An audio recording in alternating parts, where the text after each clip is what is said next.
आताच नुकत्याच झालेल्या लोकसभेच्या निवडणुकीत ताईंचा आमच्या निसटता पराभव झाला।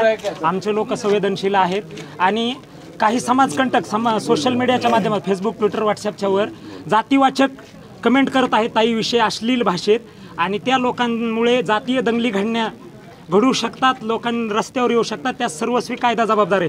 त्याच्यामुळे आम्ही कायद्यावर विश्वास ठेवणारे लोकांनी आज ग्रामीण परळी पोलीस स्टेशन आणि शहर पोलीस स्टेशन यांना निवेदन दिलेलं आहे रीतसर आणि उद्या परळी बंदचं आवाहन केलेलं आहे। सर्व लोक आम्हाला सहकार्य करतील आणि अश्लील कमेंट करणाऱ्या लोकांवर कायदेशीर कडक कारवाई व्हावी ही आमची मागणी आहे आणि त्यांच्यावर कारवाई झाले नाही तर 2 दिवसापासून पूर्ण परळी शहर बंद करण्यात येईल आणि ओबीसी समाजाच्या वतीने आम्ही हे निवेदन दिलेलं आहे। कार्यकर्ते आमच्या लाडक्या नेत्या पंकजाताईबद्दल व्हॉट्सअप, फेसबुक यावर अश्लील पोस्ट करीत आहेत काही समाजकंटक।